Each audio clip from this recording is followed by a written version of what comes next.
then disappear into the night without a single badge flex. And the last one? The one that started life as a cop car reject and ended up embarrassing supercars. I'm saving that beast for dead last. Don't you dare click away. What's up, grease monkeys? Welcome back to the channel where we wrench, we roast, and we never let a good story rust. I'm the guy who's been elbow deep in carburetors since dial-up squealed. And tonight we're cracking open a time capsule of four-door fury that the TikTok crowd swears never existed. These ain't your grandpa's land yachts. These are sleeper missiles built when Family Hauler and Quarter Mile Terror shared the same brochure page. Grab a cold one, kill the lights, and let's burn some rubber down memory lane.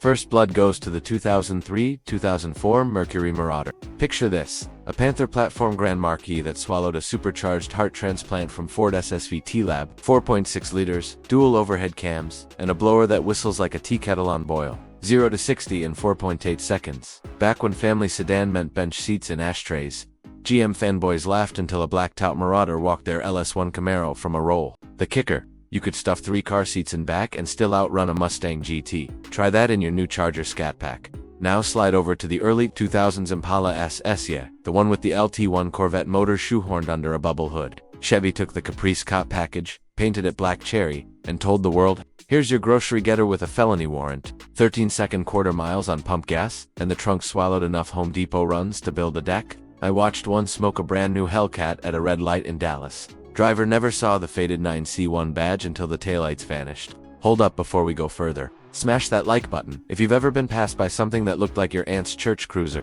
Subscribing keeps the algorithm from burying these relics, and the bell means you'll catch the next midnight drop. Third slot belongs to the 1994-1996 Impala SS again, but this time wearing Buick Roadmaster clothes. Same LT1, same story, but with wood grain and pillow top seats.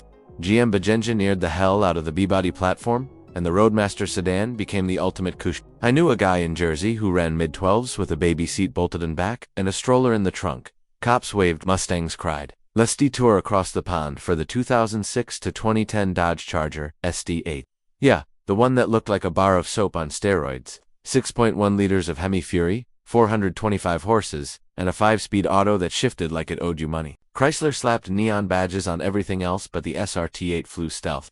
No giant wing, no hood scoops, just a low growl and a license plate that read BYE. I chased one in a rental Fusion. Felt like I was standing still in a hurricane. Number 5 is the sleeper king nobody talks about. The 2004 to 2006 Pontiac G. Wait, hear me out, it's a 4-door in Australia, where it wore Holden Commodore badges and a supercharged LSA motor in HSV GTS trim. Export versions got detuned, but yank the cats. Slap a cam, and you've got 600 wheel horsepower and a body that looks like a rental fleet reject. I saw one embarrass a new Z06 at a Cars and Coffee. Owner was sipping coffee while the Corvette driver rage revved halfway. Mark, drop a comment with your favorite forgotten sedan, and I'll pin the wildest story.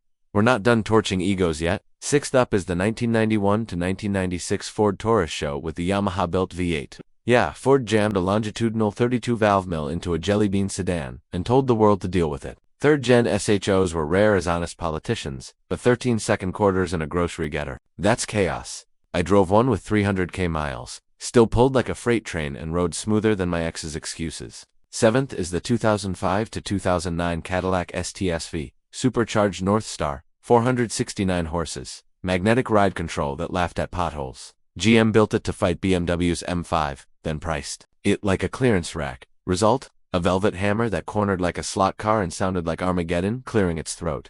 I watched one outrun a new Shelby GT500 on a twisty back road. Driver never lifted, just waved in the mirror. And now, the grand finale you've been white-knuckling for. Drumroll. The 2003-2004 Mercury Marauder. Wait, I already said that.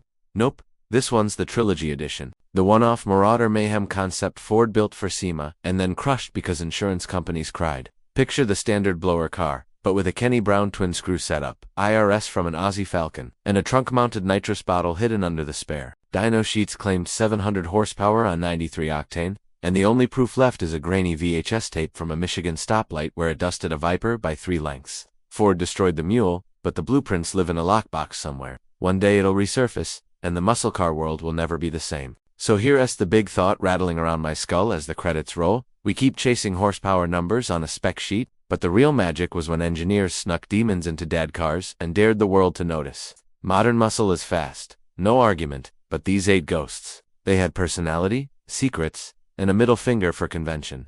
Which one would you resurrect if money was no object? Drop it below, and if this trip down Torque Alley lit a fire under you, smash every button YouTube lets you smash. Next week we're hunting unicorn diesel trucks that outrun Priuses. Until then, keep the shiny side up, and the revs high. I'm out.